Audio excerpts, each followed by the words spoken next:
Hello दोस्तों, कैसे हैं आप सब। वायरल वीडियोस की कड़ी में आपको नेक्स्ट वीडियो दिखाते हैं। चलिए।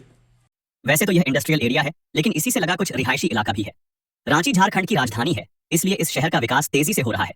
कोकर चौक से कांटा टोली की ओर जाने वाली सड़क पर एक हाउसिंग सोसाइटी है, जिसे लोग रिवर्सा अपार्टमेंट के नाम से जानते हैं। यह काफी ऊंची और शानदार बिल्डिंग है। जब इमारत बड़ी और सुंदर होगी तो उसमें रहने वाले भी बड़े लोग ही होंगे। इसी रिवर्सा अपार्टमेंट के फ्लैट नंबर 1002 में डॉक्टर सुकांत सरकार अपने परिवार के साथ रहते थे। सुकांत सरकार डॉक्टर तो थे ही, आर्मी से रिटायर भी थे, इसलिए लोग उनकी काफी इज्जत करते थे। समाज में उनकी अच्छी प्रतिष्ठा थी। इसकी एक वजह यह भी थी कि वह सामाजिक आदमी थे और हर छोटे बड़े का सम्मान करते थे। मिलनसार स्वभाव वाले होने की वजह से हर किसी से मिलते जुलते और बातचीत करते रहते थे, इसीलिए लोग उन्हें काफी मान सम्मान देते थे। उनका बेटा था सुमित सरकार, जो नोएडा की एक बड़ी कंपनी में ऊंचे पद पर नौकरी करता था। सुमित ने नोएडा में अपना मकान ले रखा था। नोएडा में अपना मकान होने की वजह से सुकांत सरकार पत्नी के साथ कभी रांची में रहते थे तो कभी बेटे के पास नोएडा जाकर रहते थे। इस तरह इस परिवार का नोएडा और रांची आना जाना लगा रहता था। सबसे बड़ी बात तो यह थी, उनके यहाँ किसी चीज की कमी नहीं थी। साल 2006 में सुकांत सरकार ने खूब धूमधाम से बेटे सुमित का विवाह कोलकाता की मधुमिता के साथ किया। मधुमिता पढ़ी लिखी संस्कारी लड़की थी, इसलिए ससुराल आकर उसने घर को संभाल लिया। फिर परिवार ही कौन बड़ा था, कुल 4 लोगों का ही तो परिवार था। सब पढ़े लिखे व्यवस्थित थे। मधुमिता एक अच्छी, कुशल और संस्कारी बहू साबित हुई थी, इसलिए पति ही नहीं, सास ससुर भी उसे प्यार तो करते ही थे, उसका सम्मान भी करते थे। उसे वे बेटी की तरह रखते थे। अब घर में वही सब होता था जो वह चाहती थी। वह भी इस बात का ख्याल रखती थी कि उससे ऐसा कोई काम ना हो जिससे घर के किसी सदस्य को किसी तरह की ठेस पहुंचे। वह कभी सास ससुर के साथ रांची में रहती तो कभी पति के साथ नोएडा में। कुछ सालों बाद उसे एक बेटी पैदा हुई, जिसका नाम रखा गया शमिता। इस परिवार में सब बढ़िया चल रहा था। छोटा परिवार था, इसलिए सभी हंसी खुशी से रहते थे। ऐसे में ही 9 अक्टूबर 2016 को इसी रिवर्सा अपार्टमेंट के फ्लैट नंबर 1002 से, यानी सुकांत सरकार के फ्लैट से एक भयानक खबर निकलकर बाहर आई। और वह खबर यह थी कि सुकांत सरकार के फ्लैट में एक साथ 5 लोगों की मौत हो गई है और सुकांत सरकार बुरी तरह घायल है। जिन लोगों की मौत हुई थी उनमें सुकांत सरकार की 60 साल की पत्नी अंजना सरकार, उनका 35 साल का बेटा सुमित सरकार, सुकांत सरकार के भतीजे पार्थिव की पत्नी मोमिता सरकार और बेटे की बेटी शमिता तथा भतीजे की बेटी सुमिता शामिल थी। इस तरह अचानक 5 लोगों की मौत और घर के मुखिया के बुरी तरह से घायल होने की खबर से अपार्टमेंट में ही नहीं, पूरे रांची शहर में सनसनी फैल गई थी। इस घटना के बारे में जिसने भी सुना था वह हक्का बक्का रह गया था। एक तरह से यह बहुत ही दुखद और दिल दहलाने वाली घटना थी। इसकी जानकारी लोगों को तब हुई जब पुलिस अपार्टमेंट पर पहुंची थी और पुलिस को सूचना सुकांत सरकार के इसी शहर में रहने वाले भांजे ने दी थी। हुआ यह था कि भांजे ने पहले मामा सुकांत सरकार को फोन किया। जब उनका फोन नहीं उठा तो उसने परिवार के अन्य लोगों को फोन किया। जब अन्य किसी का भी फोन नहीं उठा तो उसे चिंता हुई। किसी एक का फोन न उठे तो सोचा जा सकता है कि वह कहीं व्यस्त होगा, इसलिए फोन नहीं उठा रहा है। लेकिन जब घर में कई लोग हों और किसी का भी फोन न उठे तो चिंता होगी ही। उससे रहा नहीं गया और वह मामा सुकांत सरकार के घर जा पहुंचा। घर का दरवाजा अंदर से बंद था। उसने घंटी बजाई, दरवाजा नहीं खुला तो उसने दरवाजा खटखटाया। जब दरवाजा खटखटाने पर भी नहीं खुला तो उसने पुलिस को सूचना दी। सूचना मिलते ही थाना सदर पुलिस रिवर्सा अपार्टमेंट के फ्लैट नंबर 1002 पर पहुंच गई। पुलिस ने किसी तरह दरवाजा खोला। दरवाजा खुलने पर जब सभी अंदर गए तो अंदर का दृश्य भयानक था। घर के अंदर एक कमरे में 5 लाशें पड़ी थीं, जिनमें सुकांतों के बेटे, पत्नी, भतीजे की पत्नी और 2 बच्चियों की लाशें थीं। पर इनके शरीर पर किसी भी तरह की चोट वगैरह का कोई निशान नहीं था। दूसरे कमरे में अकेले सुकांत सरकार ऐसे थे जिनकी सांसें अभी चल रही थीं, पर वह बुरी तरह घायल थे। उनका पूरा शरीर खून से लथपथ था। उनके पास एक बड़ा सा चाकू पड़ा था। चाकू पर भी खून लगा था। साफ लग रहा था उसी चाकू से उन पर वार हुए थे। पुलिस ने तुरंत सुकांत सरकार को अस्पताल भिजवाया कि शायद समय पर इलाज मिलने से उनकी जान बच जाए। पर अस्पताल पहुंचने के कुछ समय बाद जीवन और मौत के बीच संघर्ष करते हुए आखिर उनकी भी सांसें थम गईं, यानी उनकी भी मौत हो गई थी। इस तरह एक ही परिवार के 6 लोगों की एकाएक मौत हो गई थी। पुलिस ने घटनास्थल का बारीकी से निरीक्षण किया। फोरेंसिक टीम को बुलाकर सारे साक्ष्य एकत्र कराए। इसके बाद बाकी की 5 लाशों को पोस्टमार्टम के लिए भिजवा दिया गया। अब पुलिस को पोस्टमार्टम रिपोर्ट का इंतजार था, क्योंकि उसी से पता चलता कि इन लोगों की मौत कैसे हुई थी।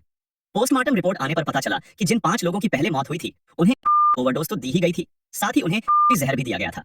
अकेले सुकांत सरकार ऐसे थे जिनके पेट पर चाकू के 14 घाव थे और इसी वजह से उनकी मौत सबसे बाद में अस्पताल जाकर हुई थी। पुलिस ने परिवार वालों से पूछताछ शुरू की। इस पूछताछ में पता चला कि जिस समय यह घटना घटी थी सुकांत सरकार की बड़ी बहू यानी सुमित सरकार की पत्नी मधुमिता सरकार नोएडा में थी, इसलिए वह बच गई थी, जबकि उसके पति की रांची में होने की वजह से मौत हो गई थी। फ्लैट की तलाशी में पुलिस को कुछ ऐसे कागजात मिले थे जिससे साफ पता चल रहा था कि यह पूरा परिवार बहू की प्रताड़ना से परेशान था। परिवार वालों से पूछताछ में भी यह बात सामने आई थी।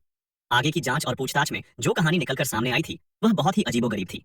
जैसा कि शुरू में बताया गया है कि जब मधुमिता इस घर में ब्याह कर आई थी तो इस घर में वह ढेरों खुशियां लेकर आई थी, क्योंकि मधुमिता एक बहुत अच्छी बहू साबित हुई थी।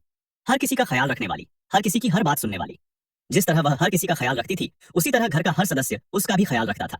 उसके बात व्यवहार से सरकार परिवार उस पर अपनी जान छिड़कता था। मधुमिता की एक छोटी बहन थी मोमिता, जो कोलकाता के एक आश्रम में रहती थी, क्योंकि घर में उनकी मां नहीं थी। मधुमिता ने जब यह बात अपनी ससुराल वालों को बताकर उसे अपने साथ अपने घर लाने को कहा, तो चूंकि मधुमिता ने खुद को अच्छी बहू साबित कर दिखाया था, इसलिए उसकी ससुराल वाले उसे बहन को अपने घर लाने से मना नहीं कर सके। उन्होंने कहा था कि वह अपनी बहन को बिल्कुल ले आए, वह भी उनके घर एक बेटी की तरह रहेगी। ससुराल वालों से परमिशन मिलने के बाद मधुमिता अपनी छोटी बहन मोमिता को अपने घर ले आई थी। मोमिता भी कभी रांची तो कभी नोएडा में बहन बहनोई के साथ रहने लगी थी। धीरे धीरे मोमिता ने भी अपनी बड़ी बहन की ही तरह अपने बात व्यवहार और कामों से सरकार परिवार का दिल जीत लिया। उसने सरकार परिवार का ऐसा दिल जीता कि सरकार परिवार ने उसे भी अपनी बहू बनाने का फैसला कर लिया। इसके बाद सुकांत सरकार ने मोमिता का विवाह अपने भतीजे पार्थिव सरकार के साथ करा दिया। इस तरह मधुमिता की छोटी बहन मोमिता सुकांत सरकार के घर की दूसरी बहू बन गई। मोमिता का विवाह भले ही सुकांत सरकार के भतीजे पार्थिव के साथ हुआ था, पर वह रहती थी सुकांत सरकार के परिवार के साथ ही। पार्थिव अलग रहता था, इसलिए कभी वह अपने चाचा के घर आ जाता था, तो कभी मोमिता अपने पति के साथ उसके घर रहने चली जाती थी। उसका आना जाना लगा रहता था, लेकिन वह ज्यादातर सुकांत सरकार के परिवार के साथ ही रहती थी। इस तरह सुकांत सरकार के परिवार में अब 7 लोग हो गए थे। वह खुद, उनकी पत्नी अंजना, बेटा सुमित, दोनों बहुएं और दोनों बहुओं की एक बेटियां। धीरे धीरे एक समय ऐसा आ गया जब सरकार परिवार छोटी बहू यानी मधुमिता की छोटी बहन मोमिता पर कुछ ज्यादा ही मेहरबान रहने लगा। यानी लोग उससे ज्यादा प्यार करने लगे, उसका ज्यादा ख्याल रखने लगे। अब घर में चलती भी उसी की ज्यादा थी। घर में मधुमिता से उसकी तुलना होने लगी। घर में जब उसका मान सम्मान ज्यादा होने लगा तो मधुमिता को इससे जलन होने लगी। इसकी वजह यह थी कि मोमिता ने अपने कामों और बात व्यवहार से सबका दिल जीत लिया था। सभी के लिए वह हर वक्त एक पैर पर खड़ी रहती थी। कहा भी जाता है कि काम प्यारा होता है, शरीर नहीं। यह बात सच साबित हुई थी। बस यहीं से दोनों बहनों, जो अब जेठानी और देवरानी बन चुकी थी, के बीच नफरत ने जन्म ले लिया, जिसकी लपेट में धीरे धीरे पूरा परिवार आ गया। मधुमिता यानी सुमित की पत्नी इस जलन की लपटों में कुछ इस तरह झुलसी कि उसने अपने पति और अपनी ही सगी बहन पर यह इल्जाम लगा दिया कि उसके पति के अपने छोटे भाई की पत्नी मोमिता के बीच अवैध संबंध है। इस नाजायज संबंधों की बात यहीं तक सीमित नहीं रही। आगे चलकर मधुमिता यह भी कहने लगी कि मोमिता के नाजायज संबंध अपने ससुर यानी उसके ससुर सुकांत सरकार से भी हैं। जब इस तरह के झूठे इल्जाम एक प्रतिष्ठित परिवार के लोगों पर लगाया जाएगा तो सोचिए उस परिवार पर क्या बीतेगी, परिवार वालों का क्या हाल होगा। बहू द्वारा लगाए गए इस इल्जाम से पूरा सरकार परिवार हिल गया था। इतना ही नहीं, मधुमिता बार बार दहेज उत्पीड़न का केस दर्ज कराने की भी धमकी देने लगी थी। वह खुद तो धमकी देती ही थी, कई एनजीओ यानी स्वयंसेवी संस्थाओं की ओर से भी सरकार परिवार को चेतावनियां या यह कहिए कि धमकियां दी जाने लगी थी कि वे लोग मधुमिता को परेशान न करें। इस तरह की बातें करके एक तरह से सरकार परिवार को डराया जाने लगा था।